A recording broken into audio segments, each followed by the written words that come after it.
Hi, Grace. Welcome to Awaken and Align. Hey Laura, so happy to be here. I'm so excited. Right before I hit record, I was fangirl crushing on Grace, and I just wanted to hit record right away so that I can just ask her all the questions that I've been asking her about. But if you do not know, Grace is the founder of Mystic Mondays, this amazing tarot, and now you released animal cards and a membership and an app. Oh my gosh, congratulations. Thanks. Yeah, it's been quite a ride. Wow. And I'm sure you have a lot more to say about that. But first, where are you from? Like, how did you grow up? What did you study? I want to hear your origin story. Oh yeah, so I was born in New York, so we have that in common. Hey. And my parents immigrated to New York, but I moved to Philadelphia when I was 3. So most of my upbringing was in Philly. And I, from a very young age, just like always knew art was going to be my path. Like that was it. And I just remember, I think in like first grade, we had an assignment to color in these blocks. And I just started like drawing patterns in them. And I liked being special and different and unique. And I just remember this girl like next to me just started copying me. And I was like, you know. So I feel like that was like always something innate within me, like a storyteller, just this creativity that wanted to be expressed. I actually was thinking this earlier, so it's kind of funny that you asked this question. I was like, I think my younger self would be pretty proud of my older self Yeah. because she wanted to be like an illustrator of some sort. But I remember at the time I was like, "Ooh, that's not enough money to support like me and my family's expectations." And as like a first generation Asian American, I felt a lot of pressure to be successful. Yeah. So I ended up going to school for college to study graphic design. And for me, that opened up a portal into where communication is visual as well. And I always knew that, I guess, but doing like fine art and I've like in high school was a mural artist assistant, so I was like painting a lot, I was doing a lot of drawing, but not necessarily for a reason or a purpose. And so that is something that I loved about design, was that this shape can communicate something, or this color can communicate something, and it can affect people on a wider basis. Whereas I think fine art, and I still appreciate fine art, don't get me wrong, but I think that it's very subjective, and it's much more of a personal kind of relationship to that kind of art. Mm, yeah. So, you went to school for graphic design, but did you know that this is exactly what you wanted to do? Oh no, not at all. Like in my college self, like let's see, I created Mystic Mondays in 2017. So when the Kickstarter launched. So yeah, like college self would have been like, oh, in 5 years I'll be making tarot cards and it would be a thing. No, I had no idea. Mm, But I think for me, something that I did take away from college was that a lot of the projects that we did were self-initiated, and it came from our own ideas, which I still carried with me when I graduated.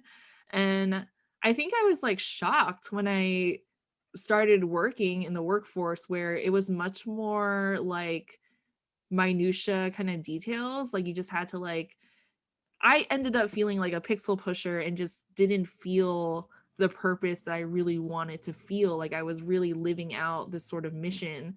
And I think for me, it took me some time to figure out what that was, because that also reshaped my identity when I started to go on this spiritual path. mm.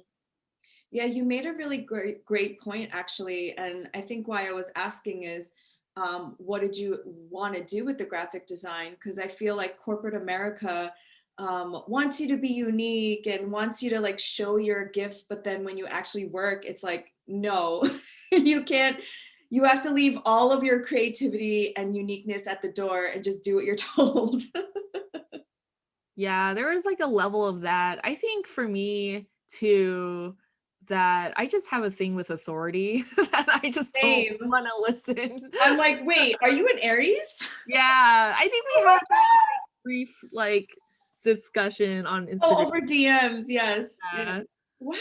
Oh my gosh. My Aries sister. Hey, here we are, blazing it up in the spiritual wellness world. What up? So you graduated college, you said 2012, and then when you like finished college and you graduated, was that when you started your spiritual journey? Like, how did that all come about? So, right out of college, I got a job in LA. And so I moved there and I got fired after 2 months. And I would say that was when the spiritual journey began because I ended up booking a session with an energy healer because she was cheaper than a therapist. And when she was like working on me, I could just feel all these, non physical things moving in my body. And after our first session, I just remember feeling this like huge block in my throat, but there was nothing physical in my throat and it was there for days. And so that really woke me up to just releasing things in the body and that our body holds a lot of our emotions and unexpressed I would say I guess pent up emotions. And then I mean at the time I lived in Venice and there's a bookstore called the Mystic Journey bookstore and it's actually a really roundabout I guess full circle moment because I had my first book signing there. But I used to yeah, I know. But I used to go there all the time for tarot readings. Mhm. And for me, it was much more a form of therapy than anything scary or predictive or we were just talking about what was happening. Mhm. And but it did lead me down this path where I realized that I was constantly seeking this external validation. And so that led me on to my own path of creating my cards to listen to my own intuition and empower myself by learning the cards. Okay, our stories just got way, way, way more similar because my spiritual journey happened after I quit my job actually, and then my friend is the one who gave me Reiki for the first time, and I had the same experience. It was like, I came from private equity, which is super like Capricorn energy, to like experiencing something that was unseen and being like, wow, there's something to this. And I've been seeing a tarot card reader since 2008, I think, or nine. And I didn't believe in any of that stuff. But everything she said was going to happen happened, which is when I started to believe. And I was like, oh my gosh. But it's not that she was a psychic per se, which I believe we all are, but she was just reading my energy. Mm. How do you feel now? I feel that we are all, first of all, I feel like we're all psychic. I feel like some of us are more in tune to that energy and we're in tune with our natural ability. But I do believe that we need people out there like a tarot card reader or somebody who's more able to translate these codes or these frequencies in a way where we can each understand. So at the time, I was like, I was blocking my gifts and I didn't like understand how to listen to my own intuition at the time. But now, I use your Mystic Mondays Tarot every day. And even if it's something like when a card comes up that's not likable, we all have free will. I'm like, I can change that. And I know what to do with that now. Ooh, I love that. Yeah, You take the power back into your own hands. exactly. You think that a lot of people that start out on this journey, and myself included for sure, it just was like constant seeking for someone else to tell me that I'll be okay, Mhm. which I think is a start to realize that you have the power to make yourself okay. It's really in that, I would say, like, daily reflection or in the moment. Mhm. Instead of reacting, you're consciously making a decision to call in your higher self, to act from a place of integrity. Yes, I love what you just said.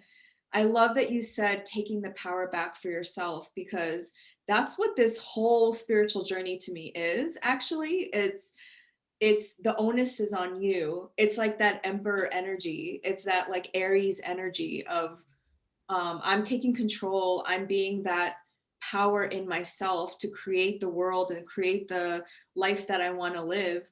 So yeah, I really, really believe in tarot, any kind of energy or astrology. It's not good or bad. It's just how you use it, how you look at it that matters. Absolutely. And I loved that you said that these spiritual healers are translators, because there's so many ways that we can view all of these different modalities. Like, you could use a pendulum, you could, use crystals to cleanse, you could do Reiki, you could, it just goes on and on and on. And the thing is that sometimes we're not in tune with what's the messages that are coming in for us, that's best for us, quote unquote. So these healers can act as guides, but I also think, in line with that, taking back your own power, it's also about the discernment of knowing what's right for you. Totally. Oh my God, you just said all of the things that I've been feeling recently, because I'm fairly new to this industry or this space. I only started in 2018. So, I'm a little older than you. um, and already like I was seeing so much I guess like things that things that I didn't agree with, and racism and lack of diversity and hypocrisy and all of the things that you would not think that was in spirituality and wellness. And what drew me to you was that first, you're Asian American, and that you were so outspoken Likewise, on your actually, platform. because Yeah. I was like, "Oh, yes," because we don't see a lot of Asian women in the Cool. spiritual wellness industry. So it was actually really refreshing to also see you on Instagram, like, doing your thing. Like, Thank every time I'm like, "Yes, Laura, do your thing." but also like that archetype of an Asian woman, I think has to be really debunked, because in the one hand, the fetishness and the exoticism of how Asian women are seen, and the other extreme where they're seen as being meek and silent, and then there's us in the middle that are like, no. And um I think that there's so many stereotypes about Asian women in general, that's why I feel so strongly in empowering other Asian women. Yeah, I totally agree that that's actually something I struggled with, and I'm not sure if you have too, but just growing up, just individuality is not really encouraged, but art was like such a strong part of my identity that I had to be individual. And in a lot of ways, I feel like I rebelled against my upbringing and still do in a lot of ways. But there's that conflict because there's like a sense of loyalty to where you come from and preserving where you come from. And part of that comes with the cultural values. And growing up in America, it's just different kind of values like individuality, entrepreneurship, um, expressing yourself, having feelings.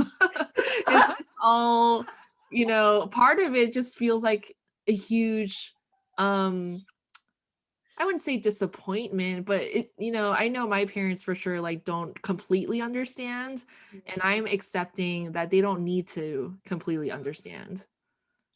I feel so seen. I feel like this conversation is making me so emotional already. I completely agree. I come from a Korean culture, and Oh man, I mean, we could spend hours, years on this topic, but it's a collectivist culture, as with many Asian and I know South American cultures are, and it's all about the family and tradition and culture. And I'm seen as this like, I like to call myself the unicorn, not the black sheep, you know, and speaking out, talking about sex, talking about tarot is like, oh my God, it's first of all against my religion, and it's seen as, what is she doing? Why can't she just put her head down and work hard, you know? And I think that's also why I really value just getting older. Because at one point when I was 35 and it was 2017, which is so interesting because that's when you started Mystic Mondays, I was like, fuck that. I'm just gonna do my own thing. Yes. At a certain point, I was like, I have to live my life. But it is like a constant struggle because I'm like, entrepreneurship and I need to focus on myself, like Aries, hello. But then I do have this fidelity and this loyalty to my family and our roots. So I 100% agree with what you're saying. So, how do you reconcile that in your own life? You know, recently I've noticed a change within myself where in the past I would have definitely gotten triggered over things that my parents would say to me. But now I just kind of look at it from a place of this isn't my battle to fight, you know, and to choose my battles wisely. And I think at first, when going through this spiritual journey and when I was opening myself up to new perspectives and new ways of being, and um, I really tried to instill that into my family too, but they weren't receptive. And I just realized that you can't make people change if they don't want to change. Like they're very comfortable being where they are with their values and their way of being, even if that doesn't necessarily make them happy. And so I think I just had to come into a place of acceptance that it's okay if they don't change, but I still need to go on my journey. Yeah. Wow, same. So you discovered tarot at this mystical shop in Venice, which I've probably been to. um, and did you start learning about it? Like, did you go to a school for tarot? Like, how did that journey start? So actually, my cousin had gifted me a tarot deck when I was in either high school or college. And I remember playing with it and just not really taking it all that seriously. And then I remember this must have been high school, I think. But I got myself the Halloween tarot deck just because I liked the art and I love Halloween. But again, it was just, for fun. But I would say after getting multiple readings, lots and lots of readings from other people, that's when I was like, oh, there's more to this. Like, it's like interpreting art for your own personal healing. Mhm. And I didn't formally learn. I really picked it up as time went on. And especially after I created the Mystic Mondays tarot deck and just illustrating all the cards, you kind of develop a personal relationship with your deck. And that's how I learned really by doing. And I'm sure you can relate, you know, that's like one of my mantras actually. You learn by doing. That's such an Aries affirmation. Yeah. I just do and I learn. But what I love about your tarot deck, so I've never actually gotten the original one, the Rider Waite ones. I've never gotten them, which I want to because I want to see like what that's all about. But my first tarot deck was the Wild Unknown, and then yours. And I just love your interpret. First of all, the copy. Did you write the copy? It's so funny. I did, yeah. Feel like it's a friend telling me, like hyping me up, because even when I don't read reversals because I feel like there's enough cards in here for me personally to show maybe the blockages. But even when I get those cards, the copy is always like, "You got this, girl." That three of swords, man. It's so true. You picked it up exactly. I was like, oh, like you don't want to get that card, but then again, it's better to have awareness of it than not.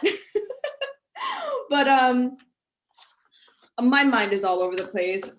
When you were channeling the art for this, how did you get into that process? Because again, I don't have the rider. Why do I keep saying Rider Waite tarot?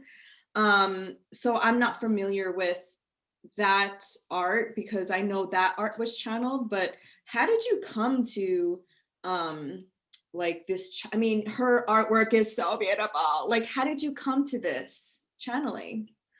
So, given my graphic design background, and color has always been such a huge important part of my life, and I think like through all the non verbally being able to express myself, it just came through my art.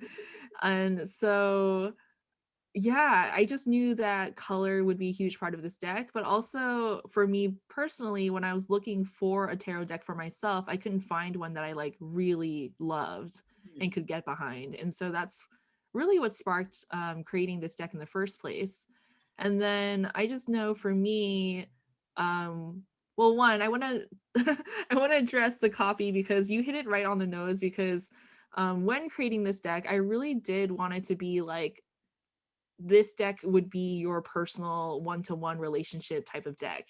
This is like your higher self deck. This is the deck that is your best friend, will call you out if necessary, but will absolutely motivate you as well. So I'm glad you picked up on that, because like reversals aren't bad. They're just another perspective. They're another way of looking at the card. And if it doesn't resonate, I turn it around. Take your destiny, you've got free will.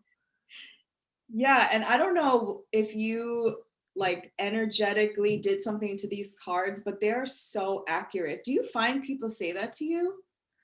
Yeah, I do find that people say that to me. And for me, I think this is really an extension of, I guess, my intention behind creating the deck, where it is like crafting that relationship with yourself, where you're building a better relationship with yourself. So it's all about empowering yourself to listen to your own intuition. Right. And colors carry frequency. Mhm. So I believe that color has a healing quality. So the vibrancy is also intentional, because that can help heal whatever is going on. Yeah. And just to reiterate what you said, that I didn't take a formal class, like I just learned by doing. And the thing that I say before I actually start shuffling my cards is I don't know the meaning to any of these cards sometimes. Like, I still have to learn most of the interpretations, but higher self, please guide me in understanding what this means. So, like, there's a couple of suits, like a lot of the swords energy. I know they're with the mind, but I don't really understand the interpretation. So, I'll just ask my higher self, like, please help me to interpret. And I can also gauge by, like, the Knight of Cups, like the mood and the colors that you use. Oh, it's suave, it's cool. He's like coming in with this like offering, like I can get the feeling of what you were trying to draw just by looking at the colors and the, like, almost like the movement of the, right, like the movement of the waves and the, I don't know if I'm expressing myself right.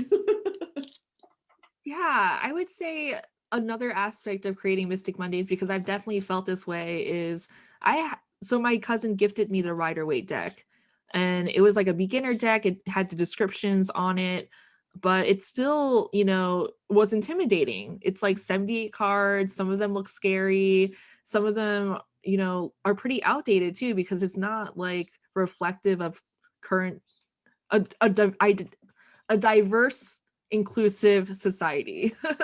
So For me, it was very much about like updating this deck, but also for the images to be intuitive and Mhm. for you to gather your own interpretation from it. And that's something that I actually love about tarot, that even though there are specific descriptions, you can still derive your own meaning from it based on your own experiences. So it's going to be different for everybody.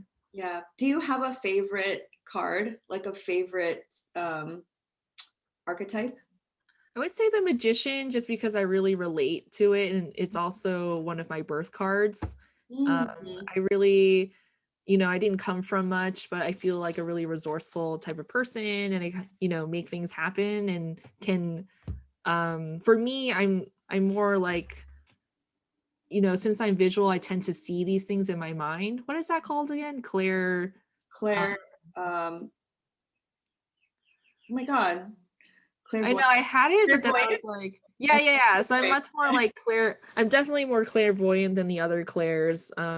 Just because like sometimes I'll see these things like playing out in my mind. Mhm. And yeah, so I definitely relate to that magician archetype. And funny trivia, if anyone's interested, at the time I had pink hair. So in some ways, because the magician in Mystic Mondays has pink hair, so in some Yes. ways it's like embedding myself into that card. And I love that it's a, oh my God, I have it right here. And it's a woman. Well, it's a female identified figure, which that was another point I was going to make. What I love about your deck is that the Rider Waite tarot is so gender normative, like, and it's so masculine. It's so masculine feeling and so traditional. And I'm not about that type. So I really loved seeing this. I was like, yes. Yeah, I wanted to celebrate women in this deck too, because that's definitely something I noticed in the other decks. Is just um it's like time for a change, and I'm noticing also when I'm in these like spiritual wellness circles, it is primarily women in these Yes. circles. Yes. I think because women are just more, I mean, this could be a stereotype. Maybe men are curious, but they don't have the spaces or they feel like it's too feminine. But I do find that more and more people are interested in, divination and astrology, especially after 2020, because people want to find meaning in what the heck is going on. Totally, yeah. Yeah, so how did you, I haven't bought your animal ones yet, but how did you get the inspiration to do that? So that's coming out. Cosmic Creatures is coming out fall of 2021, and I just finished Oh, submitting my files. And yeah, actually, right before we hopped on, I was like looking at the cover art, so that was cool. But my crystal grid deck came out in December, so that's out and about. oh, And cool. um, yeah, so they're actually like hexagon cards. Uh, my background here, if you can Oh, see. I love Um, that. but yeah, so they actually all connect and you can create your own crystal grid to charge up your intention. So that could be like a, daily ritual or a weekly ritual if you want to pick a crystal card for every day of the week, or if you want to do a new moon ritual with your friends, maybe everybody there can pick a card. So it's pretty interactive. I love that. By the way, I also learned tarot from watching YouTube videos of like the pick a cards. And whenever I see someone using your deck, I'm like, I know her. Yes. It's so exciting. Okay, so after the animal ones, do you have any that you're like imagining right now that you're excited to put out there? Yeah, I actually just put together another pitch for another deck, but it's still like pretty new. So that's going to be under wraps for now. Okay, cool. And then you just launched an app. How do you, okay, I just got to ask. I know you're an Aries and we're doers and we just like do it. We just do the damn thing.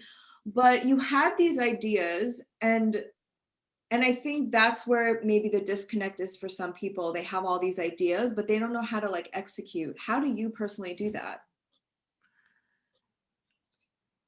I I'm pretty ambitious and I'll fully admit that. Um, you know, it really does take persistence and dedication, and I think what has helped me through this is just connecting to my larger purpose of like anything that I create is to empower and help heal people. And Mm. that's carried throughout anything, whether it's like a deck or courses or a membership or the app. But for me, it really like comes from that core place. And because I'm connected to my bigger purpose, it helps me get through those moments when, sometimes I don't want to do the thing. Mm. Sometimes it's not fun. Yeah. Most of the time it's not fun. But for me, it's much more about helping people become their best selves. And that's what I'm hoping to leave behind on this earth. Yeah. So what I'm hearing from you is you were interested in tarot because you experienced it for yourself. And so you created something that was new. So like your own version of tarot using your own, visual arts. And but your main purpose, which you came up with over the years, was to help people heal and listen to their intuition. And if anybody's on this journey right now who is like, I don't know what I want to do, what is your advice for them? I would give themselves like time to explore Mm. and to really get to know themselves, because for me, the other thing is um I like this. Like I like this, it just combines all my different passions, whether it's combining the metaphysical with the art, with the tech. Like I enjoy doing this. And so you really have to enjoy what you're doing. And if you don't know what you want to do, it's because you haven't found it yet. Mhm. I know for me, like, for example, if I'm walking around in the store and I'm like, I don't know what I want, I don't know what I want. And then suddenly when I see the thing that I want, I know what I want, but I don't know what I want until I see it. Yes. Yes. Oh my God. So I'm a part of this like cacao circle through my friend, and she was talking about Big Magic by Elizabeth Gilbert. And I love that book so much because it really is about this creative life force energy that we all have. And many mystical and philosophical and spiritual traditions talk about life force energy. And it's really up to us as humans to channel that energy through us in our own unique way. And I think that's exactly what you were just saying. Like, you just found something that you loved, and that channel, that creative life force energy came through you in that way. So I love what you just said about that. Yeah, it definitely comes with some exploration because, like you, I also experienced like pretty extreme dissatisfaction with working at different jobs that I just wasn't happy with. And you can feel your energy drain when you're in those environments. And so, for anyone that just isn't sure, I would just check in with your body, because that is a sure tell sign if you are enjoying yourself. And that is like, what is life if you're not enjoying yourself? Yeah. But how did you like, a lot of people's block, a lot of people's fear is money. And it sounds like you did have a regular 3D job. How were you able to overcome those hurdles? Like, what was your thinking, your mindset? How did you get through that? I would say, coming from immigrant parents, and they didn't have very much when coming over here, added with a layer that my father was addicted to gambling growing up, I Mhm. actually did have to go through some major hurdles to revamp that way of thinking. And so that came with its challenges, but I think like what I wanted more was my path and my freedom. And Mhm. so if you want the thing that you want, you're inevitably going to come up against your own limitations, your blocks, your anything that you perceive as holding you back is actually a growth opportunity. So I feel like I'm at a place now where I'm able to look at my money story, my parents' money story, and help revamp that in a way where my future like lineage is like healed by that and not affected by those same money stories. But it all comes back to you and what you decide to do with that, because you can choose to live out those same stories. And yeah, it's not going to be easy because these are like ideologies that have been embedded within generations and generations of people living before you, and it is passed on. I truly believe that. And for me, I see it as like being the cycle breaker when you confront your money stories, when you heal them, because you also help heal your immediate family because they get to see you transform, but you're also healing like these limitations for other people. You're setting an example of what's possible. Yeah. And we chose to do it. Yeah. I'm like, fun. Seriously. It's a joyride. Yeah, I love everything you said because my parents still don't understand that you can make money on the internet. Like, because I work from home and they just see me at home. Like my mom gets it, but my dad thinks that I'm not working. He's like, "Are you financially okay?" And I'm like, "Dad, you can make more money online than you can like in the physical, like, blue collar working these days." Yeah. It's a total mindset shift.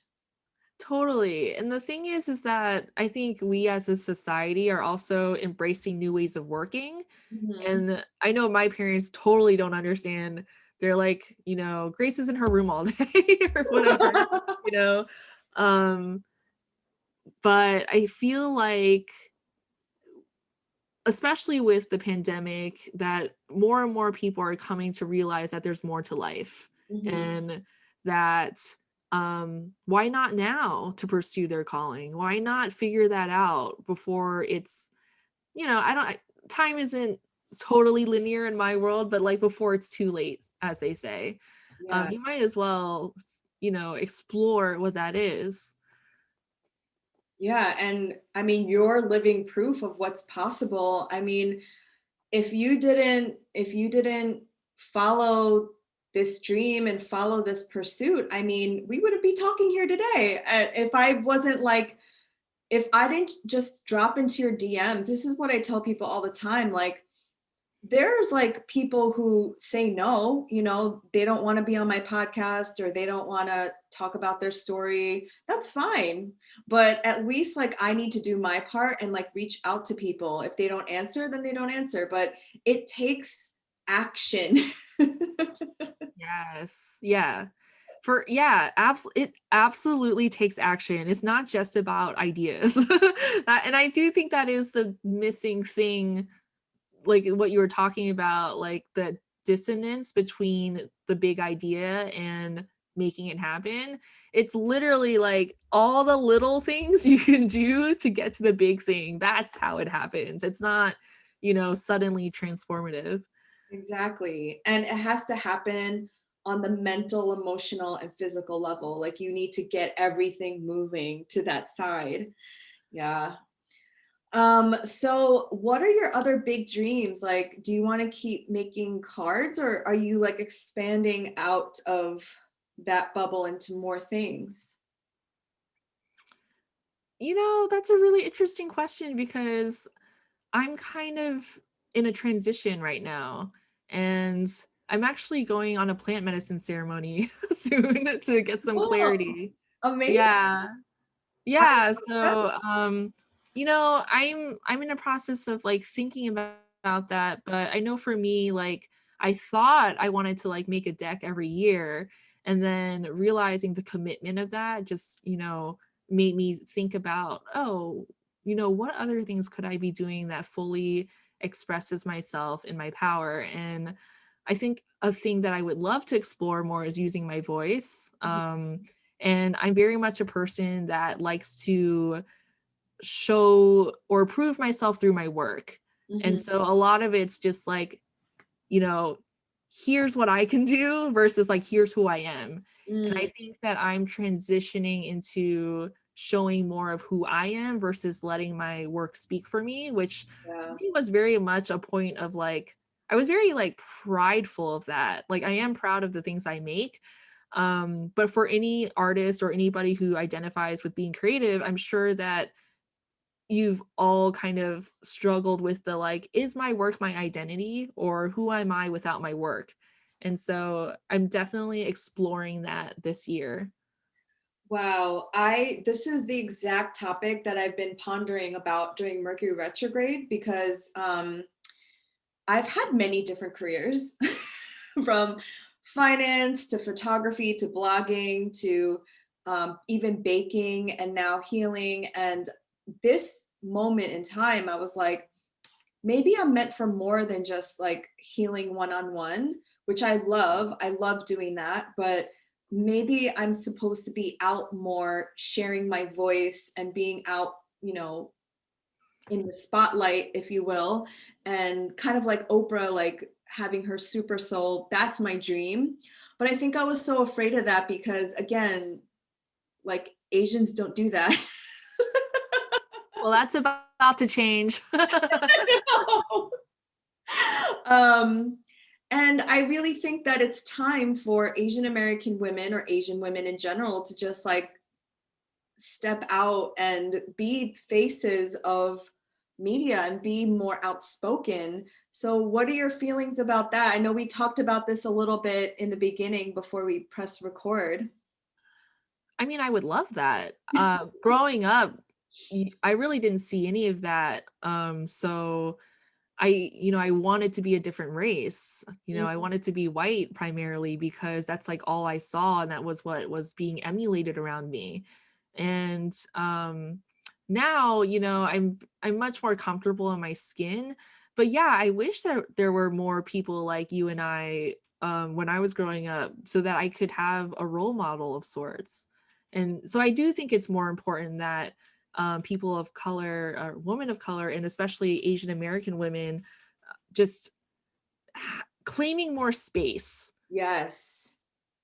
Yeah. Yeah, just claiming more space and giving themselves permission to be outspoken, to speak up, to voice their opinion, to have opinions, to not feel like there's going to be some sort of, I think, like punishment for being themselves. Mm-hmm. Oh my gosh. It's so funny that when you were sharing before, you were like, and to have feelings. Yeah. Because I'm just laughing, not at the expense of Asians, but like I was told to not speak up at all, like to just keep everything quiet, like, what the things that our family goes through and everything like that. So when I first started healing and going in this journey, it was like 35 years of suppressed emotions. And I'm still working through that, obviously. But it was like, oh my God, I'm sad and it's okay to be sad. And Yeah. that breakup that happened 10 years ago, that was fucked up, you know? Yeah. Yeah, it just the thing is if we don't process our emotions, they just come up in different ways. Exactly. So that is why I'm so passionate about, even though it makes me super uncomfortable, is to share more and to speak out and like break the barrier of what we're actually allowed to say. I've been talking about politics, I've been talking about racism and sex and all of these topics that like I've never seen a woman of color, especially Asian women, speak so candidly about. So even though it makes me uncomfortable and gives me hives, I'm like, I got to do it.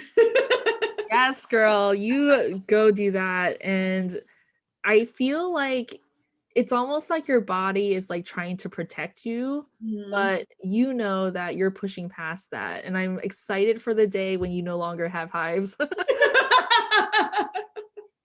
It's coming soon. As I've I'm studying astrology. My astrology teacher says that I'm the first one. I got to break the barriers. So I guess that's what I wrote into my plans for this lifetime. Ooh, love that. Yeah. I'm also studying astrology this year. So, Yay. yay, study group. Okay, wait. So you're an Aries sun. What are your moon and rising? I'm a Pisces moon and Gemini rising. Wow. Wow. Pisces moon. That is, you're definitely having some dreams. Oh, yeah, Big definitely. dreams.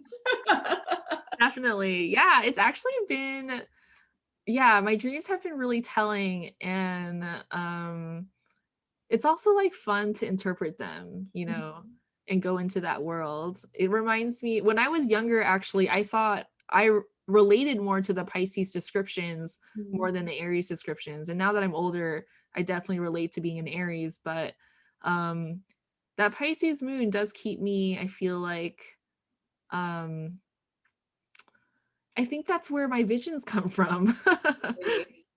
I think it balances your Aries and your Gemini rising for sure. Yeah. How about you?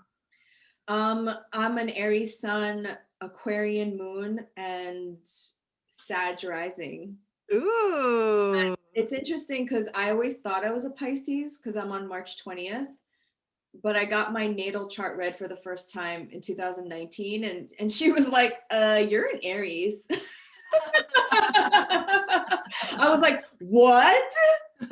It was like such a like life-changing thing because I had always thought I was a Pisces, and I really do feel many times very Pisces-like because I feel very, into the water element. But now that I'm growing up and I understand how to tune myself into these energies, I definitely identify with my Aquarian moon, like Mm. being weird, being like a little bit outside of the box. Definitely for sure. Are you on the cusp? Because March Yeah, 20th is like, March so you 20. have both signs. You have Yeah. elements of both signs. So cusps, what I learned in astrology is not real. It's because there's degree points in each sign. So you have to look at the degree of where you are. So I'm 0 0 Aries. Oh, yeah, initiator. Yeah. I'm like, hi, I'm the Ace of Wands. Yes.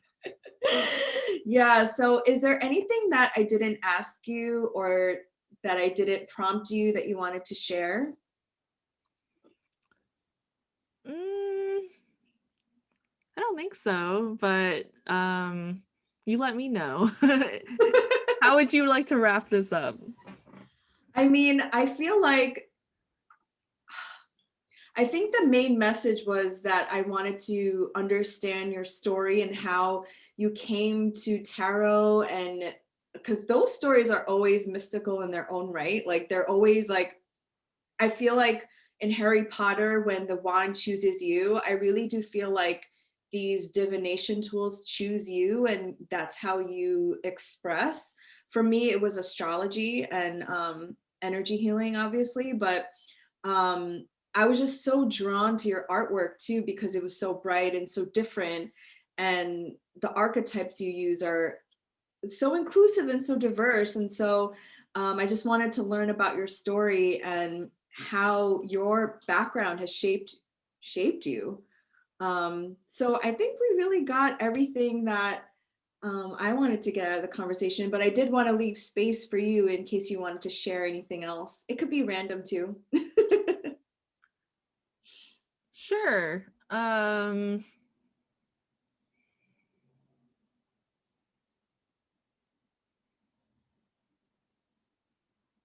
Just trying to think. Um,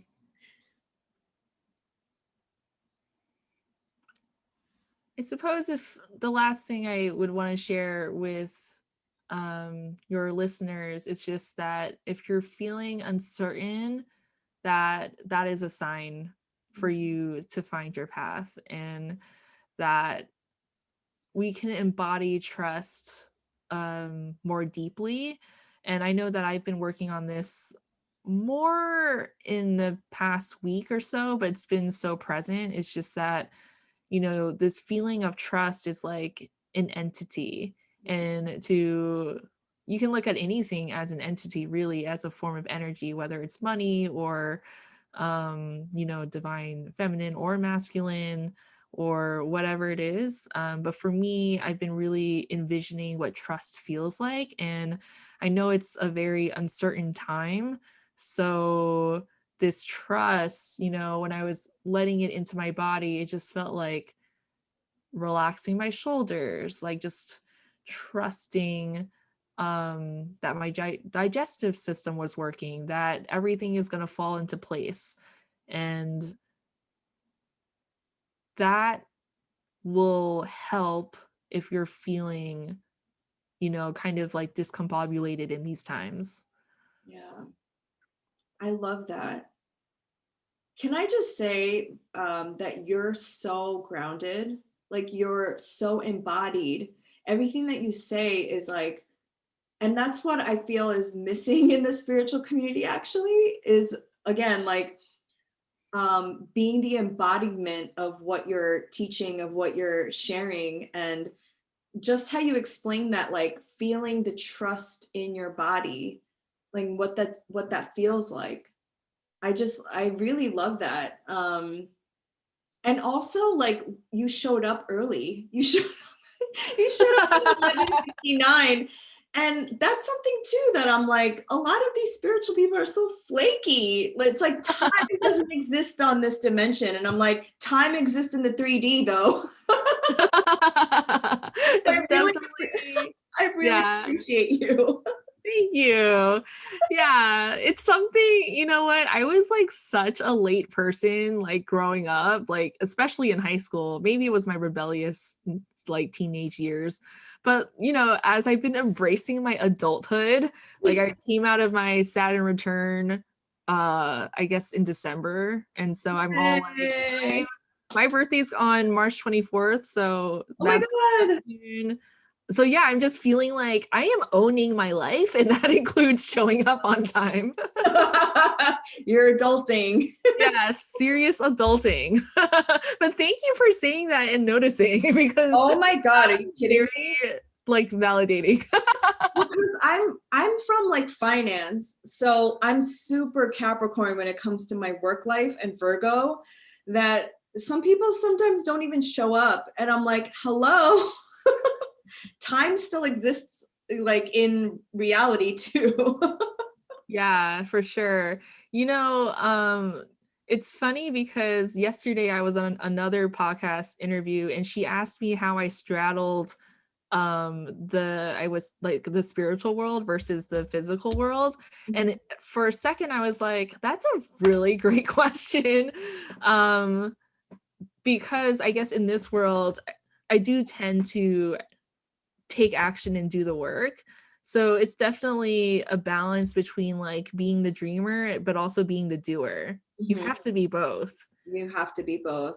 You have to be yin and yang. You have to be the Aries, but also the opposite of Aries is Libra. Like, I think it is a balance of everything. I'm learning to try to be not as like earthly as like a doing. I'm trying to be more receptive, which is very uncomfortable for me. But yeah, that was like the first thing I noticed, because when I hopped on I was like, she's already on. I really appreciate that.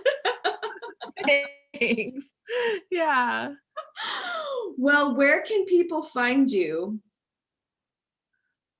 So at Mystic Mondays on Instagram and mysticmondays.com, and you can find more information on our membership, which is called Waken the Witch, which is all about reclaiming the word witch and defining your brand of magic. And we also have the app, of course, which is Mystic Mondays on the Apple Store and Google Store. And There's like so many things actually. There's the decks, you know, there's the Mystic Mondays Tarot, which Laura and I talked about. There's the Crystal Grit deck, and Cosmic Creatures is coming out in 2021. And if you'd like to connect with me, my handle on Instagram is grace.duong. Perfect. Well, I will link everything in the show notes, but thank you so much, Grace. And it was such an amazing conversation and getting to know you. This was amazing. Thanks for having me on. So appreciate you. Thank you.